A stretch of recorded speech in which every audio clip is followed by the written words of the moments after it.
a bunch of dishonest people.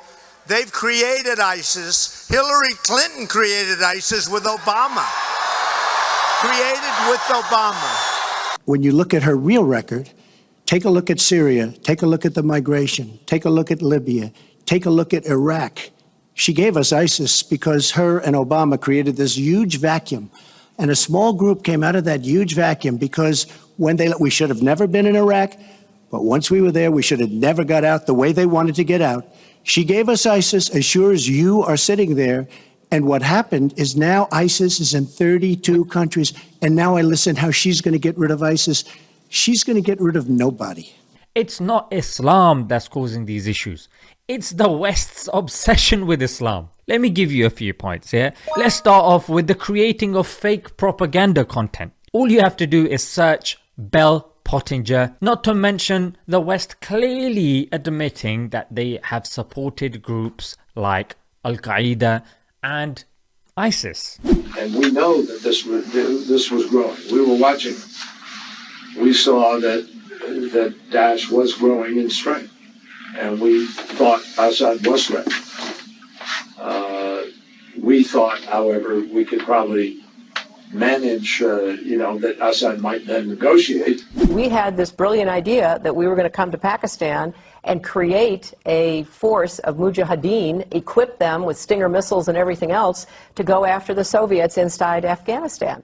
The people we are fighting today, we funded 20 years ago. In my 30 years experience of working with these groups, actually on both ways, on both sides of radical groups and having been involved with them, nearly always standing behind radical groups has been a state actor or an intelligence service of a state actor. For all these decades since, we have been using Wahhabism in its radicalized form in order to pursue Western interests. So we've had this deep ambivalence in Western policy where we're both in bed with terrorists and fighting them at the same time. Yeah, you got Iran. That's right.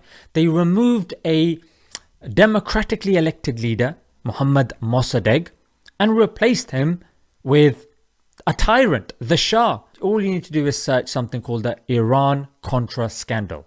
Not to mention drawing borders in Muslim lands that have caused conflicts that are even ongoing as we speak. You just need to search the Durand Line, Sykes and Picot, the Berlin Conference. I did mention some leaders that have been installed by the West, the Shah in Iran I mentioned, but you've got many others, yeah? Suharto in Indonesia, who was a tyrant. Mobutu of Congo, yeah, they called him one of the worst dictators.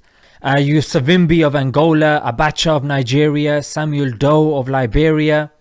Not to mention the drone strikes and the use of illegal weaponry that decimate the population, like depleted uranium that causes cancer. About half of the population of Iraq, I think, got cancer because of depleted uranium. White phosphorus that melts the skin of whoever it drops on, all because of the West's obsession with oil. Lord Crewe said in the 1920s and the Foreign Office in 1958 that the aim was to keep Arabia divided so no one unified power could challenge Western interests.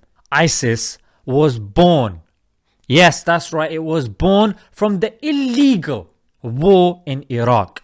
There undeniably would be no ISIS if we had not invaded Iraq. ISIL is a direct outgrowth of Al-Qaeda in Iraq that grew out of our invasion, which is an example of unintended consequence. And a secret analysis by the agency you ran, the Defense Intelligence Agency, in August 2012 said, and I quote, that, quote, there is a possibility of establishing a declared or undeclared Salafist principality in eastern Syria, and this is exactly what the supporting powers to the opposition want in order to isolate the Syrian regime. The US saw the ISIL caliphate coming and did nothing. When ISIS was starting off, who let it grow? Who funded it? Who promoted it? Again, it's the land of the free and the brave. We have totally destabilized the Middle East. It's a disaster. That's right. It was being used for political gains. And then when it spirals out of control, rather than the US and the Western nations bowing their heads in humbleness and saying, you know what, we're the cause of this and we're going to deal with it, blah, blah, blah. No! On top of that, they're becoming more arrogant and saying, it's the Muslims. We need to change the book. And the Muslims should be ashamed of them. Shut up. All right. See, my mother don't talk to me like that. You're the problem. You deal with it. Don't make it seem like it's my religion and I'm the problem. Instead of the American white man eliminating the causes that create that condition, he tries to cover it up by accusing his accusers of teaching hate. But actually, they're just exposing him for being responsible for what exists. ISIL is a direct outgrowth of Al-Qaeda in Iraq that grew out of our invasion, that grew out of our invasion, that grew out of our invasion.